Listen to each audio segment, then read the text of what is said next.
Hello বন্ধুগণ, তোমরা কেমন আছো? আশা করি ভালো আছো। আমিও ভালো আছি। তো আজকে বানাবো কাচ্চি বিরিয়ানি। তো এখানে আমি খাসির মাংসটা নিয়েছি, একটু সিদ্ধ করে নেব। তো এখানে আমি হলুদের গুঁড়ো, মরিচের গুঁড়ো আর একটু লেবুর রস দিয়েছি যাতে গন্ধটা না থাকে, আর লবণ দিয়ে আমি হালকা 1-2 সিটি আর কি দিয়ে নেব। এভাবে সিদ্ধ করে নিলে একটু ভালো হয়।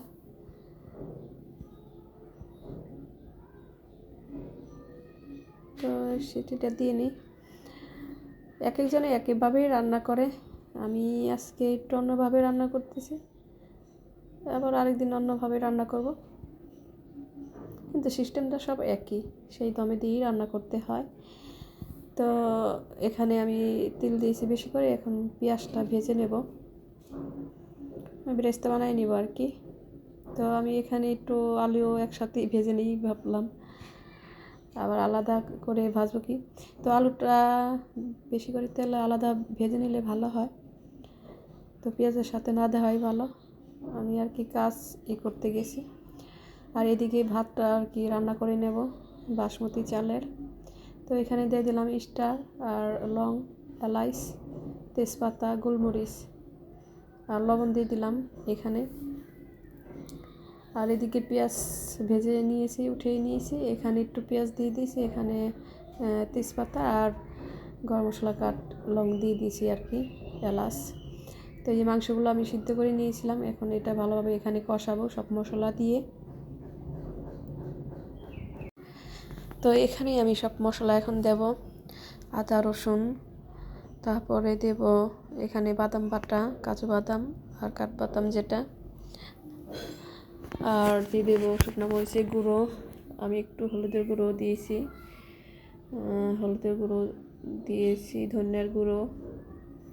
তো সব মশলা আর কি যেগুলো দেওয়া হয়, আর ওগুলা একটু দই দেব।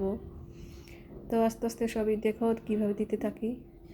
লবণ, এখানে আছে ধনিয়ার গুঁড়ো, একটু হলুদের গুঁড়ো, তো হলুদের গুঁড়ো না দিলেও হয়, আর কাঁচামরিচ দিয়ে দিলাম।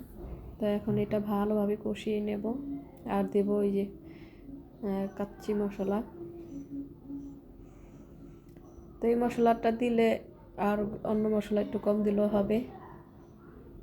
তো এখন আমি ভালোভাবে কষিয়ে নেব। আসলে এক একজনের রান্নার আইটেম এক এক রকম হয়, তো এর জন্য। তো এখানে আমি চালটা ভালোভাবে ধুয়ে নিয়েছিলাম, একটু ভিজিয়ে নিয়ে রেখেছি, তারপর এখন দিয়ে দিতেছি। তো এখানে আমি জাস্ট একটু রান্না করে নেব আর কি,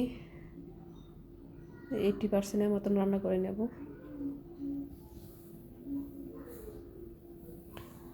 আর এখানে আমি আলুটা মাংসের মধ্যে দিয়ে দিলাম,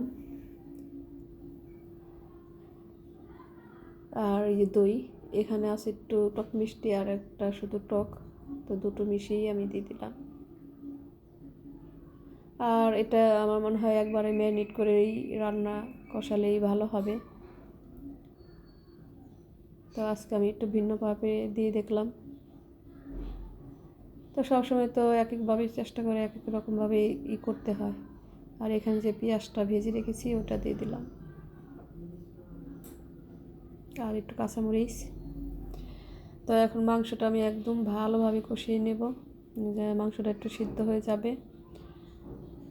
তো এমনি কষিয়ে আর একটু জল দিয়ে তারপরে কষাবো।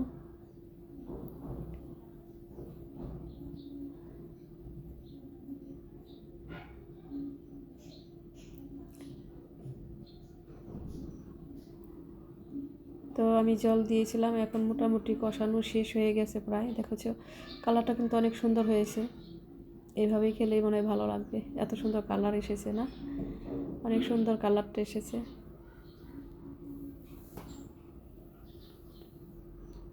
তো কষানো শেষ, এখন দমে দেওয়ার পালা।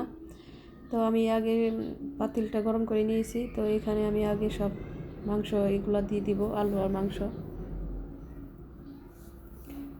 আলুটা মাংসের সাথে না কষালে হবে, আলুটা আর কি হালকা সিদ্ধ করে নিয়ে একটু তেলে ভেজে দিলে পরে এভাবে বসিয়ে দিলে সুন্দর হবে। তো আমার মাংসগুলো সব আমি এক এক লেয়ারই দিয়েছি, নিচের মধ্যে দিয়েছি মাংস সব, আলু, আর তারপরে ভাত দিয়ে দিলাম। তো রাইসটা দিয়ে দিলাম আর কি। তো রাইস দেওয়ার পরে এখন আমি দিয়ে দেবো কিশমিশ, আলু ভর্তা, আর এখানে জর্দা কালার মানে রংটাও দেওয়া যায়, আমি তো আজকে দিইনি।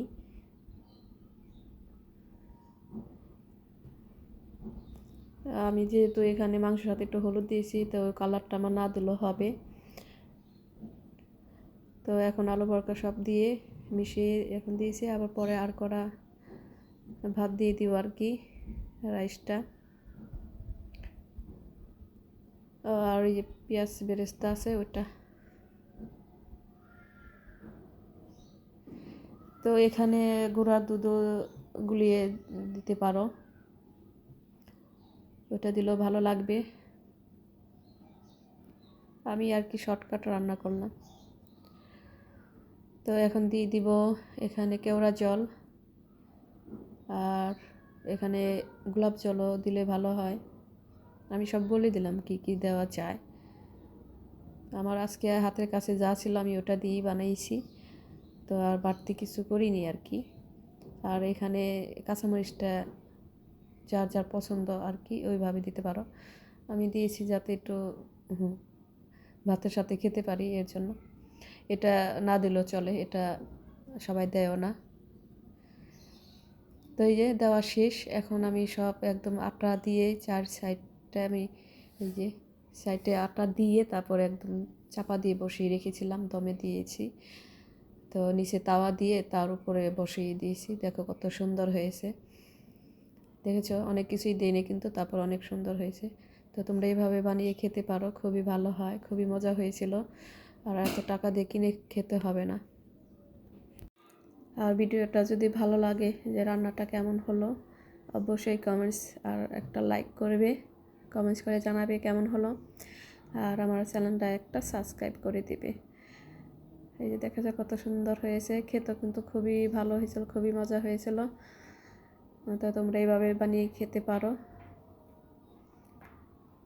তো তোমরা ভালো থেকো, সুস্থ থেকো, এবং আমার জন্য দোয়া করো আমি যত এগিয়ে যেতে পারি, ভালো ভালো ভিডিও দিতে পারি তোমাদের।